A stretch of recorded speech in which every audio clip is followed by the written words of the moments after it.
So, yeah, we got a robot here. It's going to move me.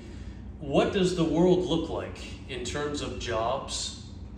The two guys that moved me today were both from North Africa. And the one guy spoke less good English, and so they spoke to each other back. I'm pretty sure it was Arabic, but I'm not actually sure. I believe in Egypt they speak Arabic, but I don't know. I think in Morocco in that as well. Algeria, I'm not sure. Anyways, one guy spoke better English than the other, so he kind of led them around, interpreted some of the things that I said. Otherwise, great workers. It was awesome. You know, I actually really love working around people from other cultures because it makes me feel like I'm traveling in that moment, right? If you're spending a couple hours doing a job with someone from a different country, right? Maybe they smell a little bit different. The way they talk on their phone is a little bit different. You know, the food that they would eat on their lunch break, etc., etc. Their language is different, their voice, they're a little bit tricky to understand every so often, but you guys can communicate in the common language, in this case English, very well. I kind of really like that stuff. You know, that's that human diversity element, which we will get a lot of, you know, ideas against bringing different cultures together.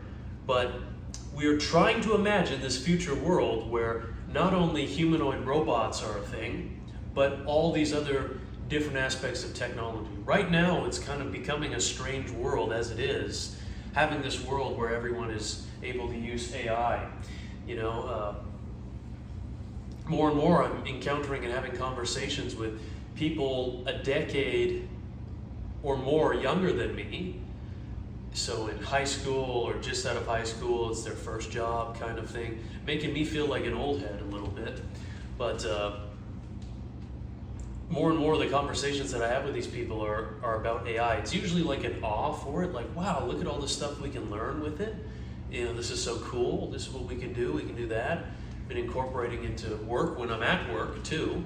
So this is coming into play maybe 3 years ago, or 2, or 1. I don't know the timelines of these things. It's all gone so quickly, but whenever ChatGPT was first really a thing, I had this intuition early on that, hey, I can use this for my job. I can use this to help me develop scripts for me to then memorize when I'm out talking to the public at the zoo, when I'm doing talks and presentations. And I also thought this is a way that I can get an edge, you know, not to like one up my coworkers, but just to get an edge to where like John's at the top of his game and he's doing great, he's crushing it, he's inspiring the rest of us, and it's awesome, and I feel good about myself too because I am crushing it and getting respected for it. But if I talk to my coworkers saying, yeah, my secret is I've been developing scripts with ChatGPT and it's been helping me learn faster, helping me structure my talking points to the different demographics that I speak to, helping me get different ideas that are, you know, not similar to what everyone else does, and it's making me stand out a bit. And if I told them that that's how I was doing it, there would be skepticism. You know, like, oh, I'd be careful about using AI. You know, what if it writes you something that you don't want to say? And the answer to that would have been, guys, I'm just using it to learn. This is no different than if I was going home and reading ecology and zoology textbooks and watching, you know, David Attenborough films. It's all the same thing. I'm learning from different sources, but this is just a new method for me to learn more efficiently. It takes less time to do the shit with ChatGPT than to read these textbooks. As far as trusting it, I would say be careful trusting your textbook. Like, how do you know these 10 authors are actually know what the fuck they're talking about? You know, unless you go and, you know, look into these people's lives and actually check the sources of the textbook, then, you know, be careful trusting it 100%. There could be some things that are wrong, right? And so nothing can be trusted 100%. But a lot of it is we do put our faith in sort of public institutions and where we get our information and that sort of a thing. And so everything that we do in society requires trust. All right, okay, this is all the context part. Here's the brain twister and maybe the insight that I may have come up with. Remember on the beginning of this, I was talking about that feeling when you have a really good idea. here's the really good idea, supposedly. At least the idea that I felt was good to get out there. Whether it's good or bad, that's really irrelevant. Okay, so that was all the context. We live in that world. What happens to jobs? One side of it is maybe we never needed to do jobs, right? Maybe human beings were hunter-gatherers not that long ago. Maybe it's really strange for your recent ancestors, the fact that you spend 80% of your life indoors and your job has you sitting behind a computer screen inside of four walls in an office building.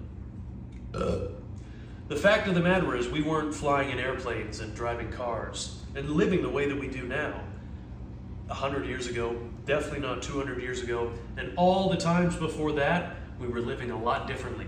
Still the same physical humans, totally different lifestyle. Okay.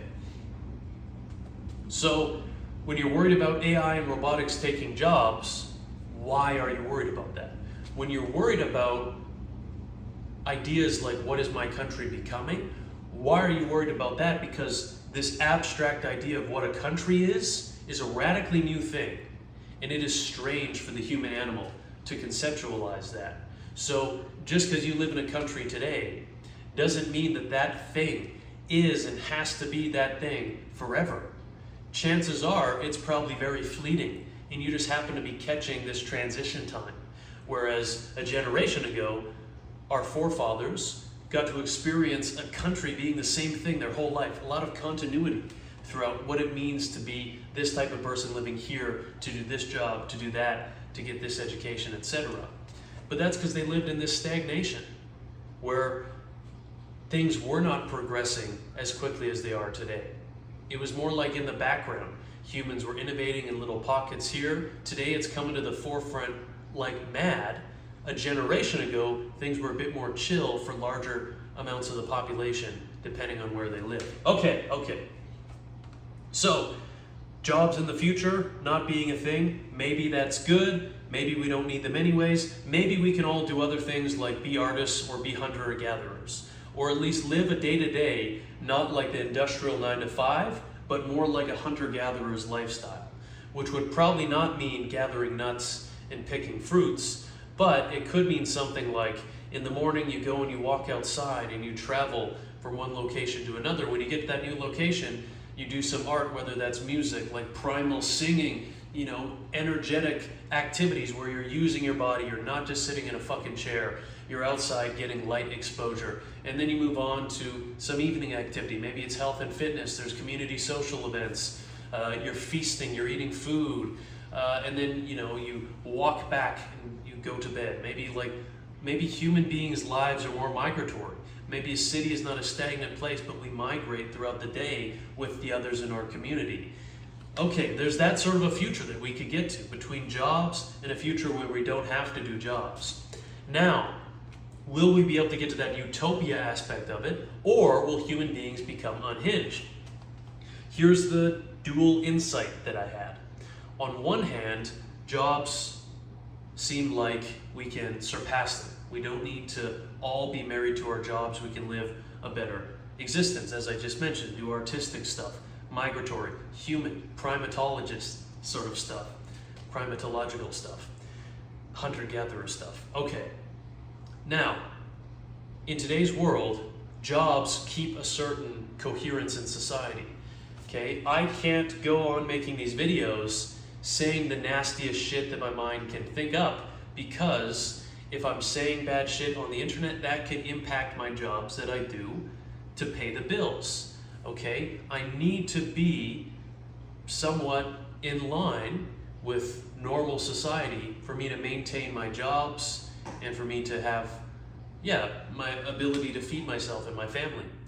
Now, I'm not suggesting that I have crazy ideas in my mind that I would like to yell if I didn't have to depend on a job. I wouldn't be speaking much different in this future world, me personally.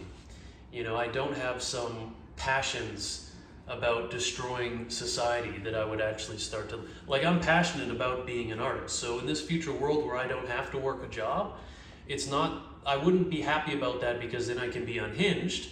I would be happy about that because then I can be artistic, right? Then I can be more healthful, do things based on how I feel biologically, not based on what my time sheet tells me to do, okay?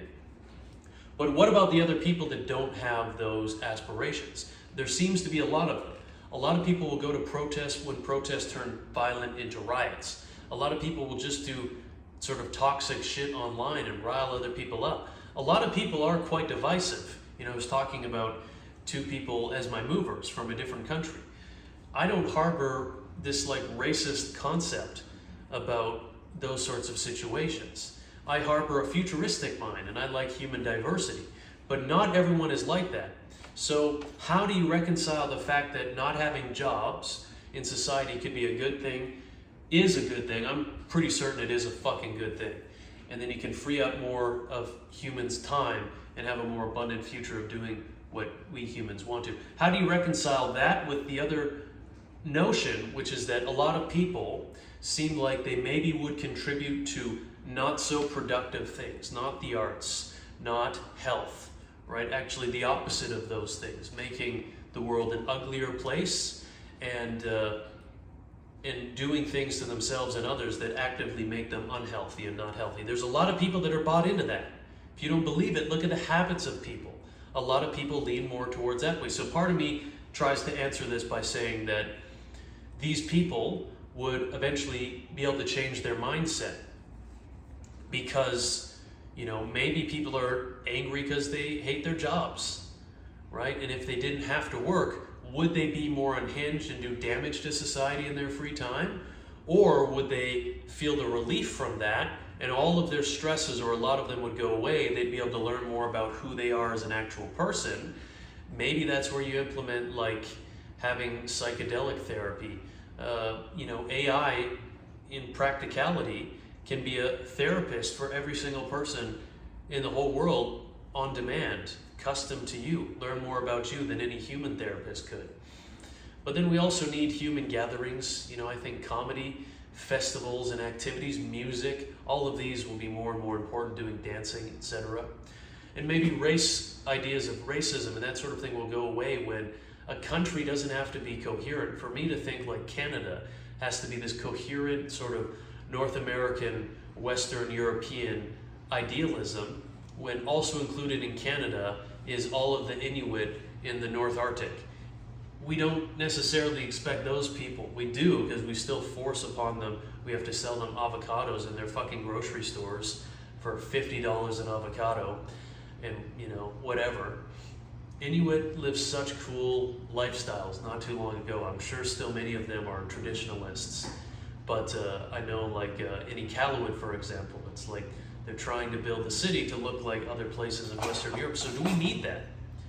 For all of Canada to have to be this coherent thing, I don't see any reason why, for example, Edmonton couldn't be like totally a Middle Eastern style city. And there's a lot of Islamophobia where they're saying that, you know, Muslims are taking over Canada and destroying our country. I would have nothing against the whole Muslim city. Like, I'm very interested in going to Mecca. You know, I know that's a pilgrimage that you only do when you're a Muslim. But I look at that and it seems like a scene from Dune. And I'm just interested in it. Not that I would like every aspect of it. Not that I wouldn't get annoyed at other people. I do that in my own culture too. You know, I really, really do not like these New Age Christian churches that have like this rock band playing and everyone gets up together. And it's like, God damn, give me like some classical Christian shit.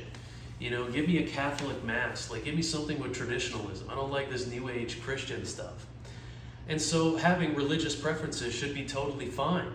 And I think we could do that if we broke up, instead of thinking about countries with these borders and boundaries, right? And thinking about jobs as like, this is my career, you can't take my career away from me. Like, people will then be freed up to do more things that they want to do less things of what they don't want to do. And we're probably going to have to accept the fact that the city, province, state, country that you live in will not continue to be a coherent thing. You should still be able to find the community of the culture that you resonate with and want to be a part of. And we shouldn't have like this city state take over this city state because they want to spread more of their religion. people should be content with having pockets to themselves, you know. If you want to live in a controlled state like China, you should have the option to do that, where the state takes care of all your problems, you know, and if you jaywalk, you get an automatic ticket. Maybe you want that to keep you in line. There's a part of me that thinks, like, I wouldn't mind living in a controlling government if they were actually taking into consideration positive things like, good job, you know, you read books today, you studied, you ate healthy food, you went outside, you exercised. Like, when you do all those things, your social credit score goes up. I personally would opt in to live in that. I would like a vacation from that at my choosing, but like, I'm wearing a smart ring or a health tracker. And if this could do more, like actually telling me more about the habits that I should do on a day-to-day basis to be healthy, I would opt into that to have a bit more control in my life. You know, we just need these options. Okay, that's my insight. That's my video. I'm looking at this food, trying to finish eating.